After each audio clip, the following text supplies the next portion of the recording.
Hello guys, ayan tayo po sa umagang ito ay nagpunta ng Aduas. Sinamahan natin ang pamangkin ng ating jowa. Ayan, kasi magde-demo siya. So, ayan, punta muna tayo dito. Ito po yung daan ng punta ng Aduas.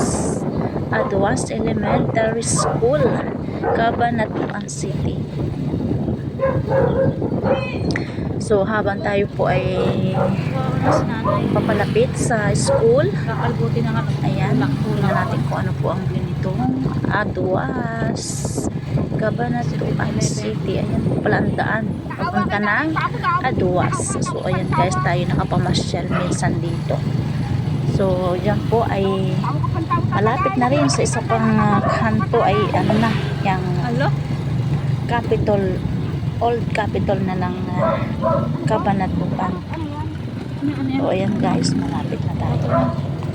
Sarap yun. Malapit na tayo sa school ng Aduas na pinagturuan ng pamangkin aking yan driver na yan, pamangkin niya. So sinama tayo ng ating jowa.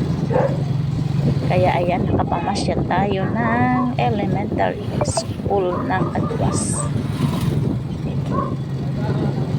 Ayan guys, malapit na daw po tayo. Ayan, maganda pala dito sa Aduas.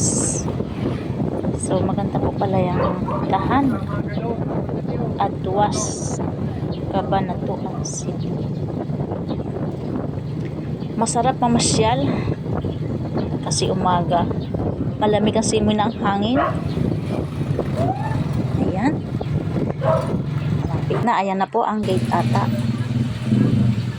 So ayan, habang tayo narito na, ayan na po ang Aduas Elementary School. Ayan po ang kanilang gate. Papasok na po tayo.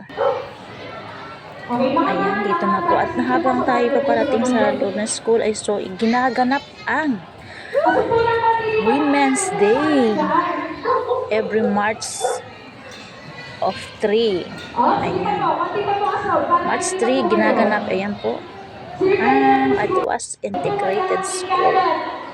Ayan, ginaganap po na ang Women's Day. So salamat po sa inyong pagpapaalala na binigyang halaga ang mga Women's Day. Yes, hindi lang babae, kundi talagang babae. O, ayan, habang nanonood po tayo, kumain ako at nagutom ng turon. Abay, kakaiba po pala ang turon dito. May ano pa, may ano na, parang ano siya,